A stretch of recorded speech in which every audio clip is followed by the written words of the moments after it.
Oke, one, two, three, yes.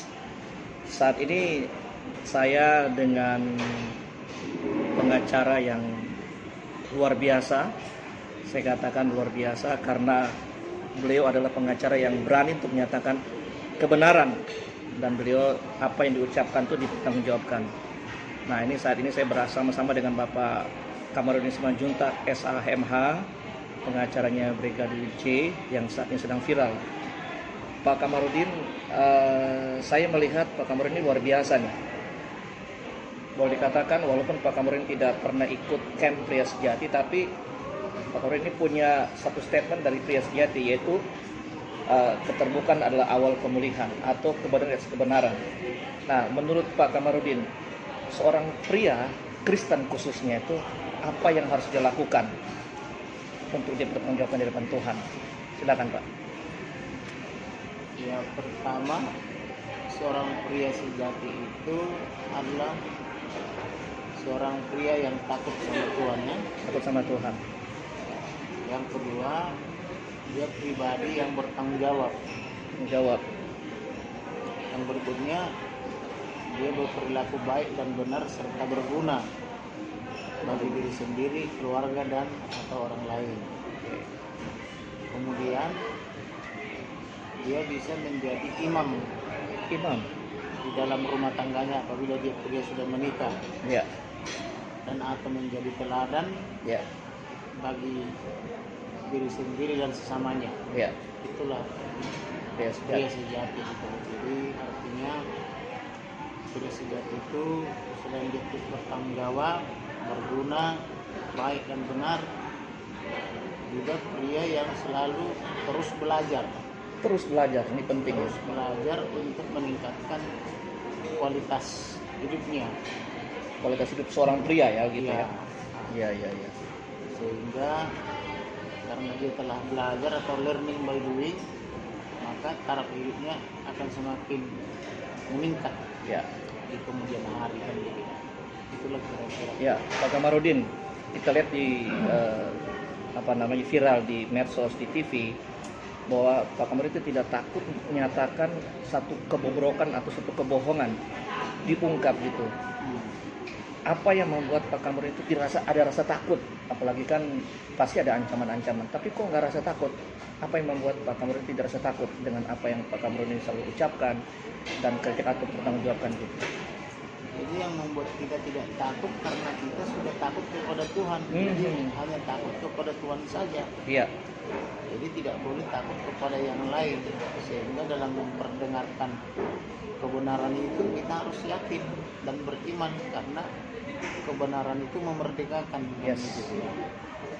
Jadi ketika kita menyampaikan sesuatu hal yang penting ada dasarnya dan itu adalah suatu fakta, tidak perlu takut menyampaikannya. Kalau saya pribadi, saya hanya takut apabila Tuhan meninggalkan saya. Jadi itu kata kuncinya. kata kuncinya di Jadi situ ya. Kalau yang lain meninggalkan, nggak peduli saya. Luar biasa. Kata kuncinya justru takut kalau Tuhan meninggalkan. Biasanya kan seseorang itu takut kalau dia nyatakan kebenaran, dia bongkar satu kebohongan, takut pangkatnya diturunkan atau ditinggalkan gitu. Iya. Tidak. Tapi Pak Kamarudin nggak ada rasa takut, justru takut ketika kalau Tuhan meninggalkan Pak Kamarudin. Luar biasa, statementnya luar biasa. Ini lebih dari pria sejati ini sebenarnya gitu. Oke, yang terakhir Pak Kamarudin,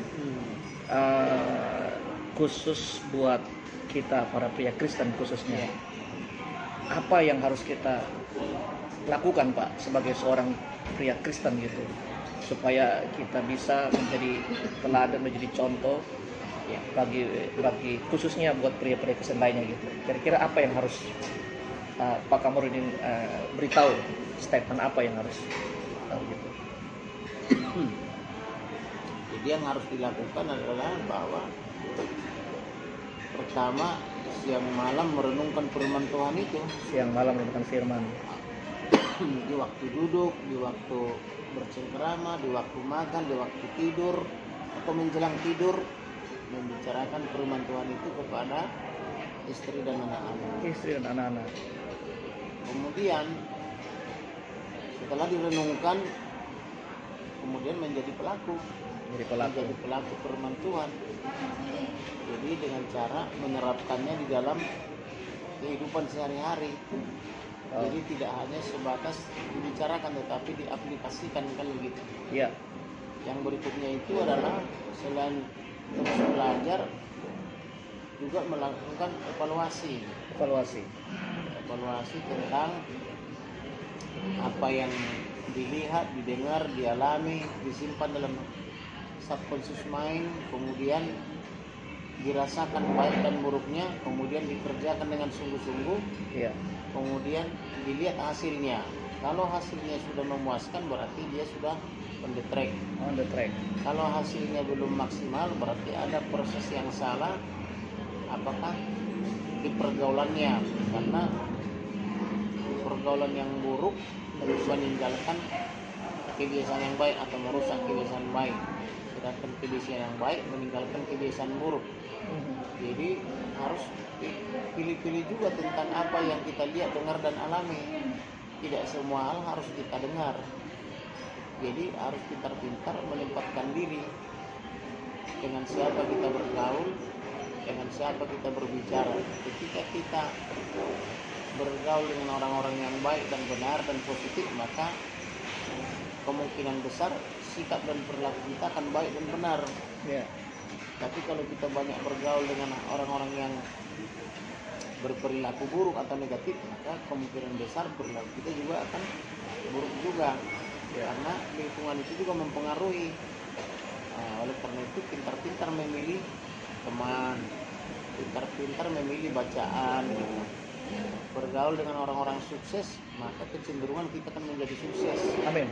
Bergaul dengan orang gagal atau orang-orang yang pesimis, maka pikiran kita akan ditulari dengan pikiran-pikiran negatif atau apatis, kan begitu. Oleh karena itu hati-hati dengan apa yang kita lihat, hati-hati dengan apa yang kita dengar, dan hati-hati dengan apa yang kita bicarakan, kan begitu. Baik, hati-hati dengan apa yang kita lihat, hati-hati apa yang kita dengar, dan hati-hati juga dengan apa yang kita bicarakan. Dan itu sudah dilakukan oleh Pak Kamarudin. Nah, saudara-saudara, para pria mungkin sudah lihat viral di TV. Dia tidak tedeng aling-aling untuk menyatakan kebenaran di atas kebenaran. Jadi kalau statementnya pria itu adalah dosa bukan sebuah masalah. Sehingga bagi para pria ada pesan khusus dari Pak Kamarudin. Ayo kita mau bertanggung jawab atas diri kita sendiri, juga untuk keluarga, terutama juga untuk bangsa ini. Terima kasih Pak Kamarudin. Terima kasih Pak Pendeta ya. Berkati. Ya. 1, 2, 3. Yes.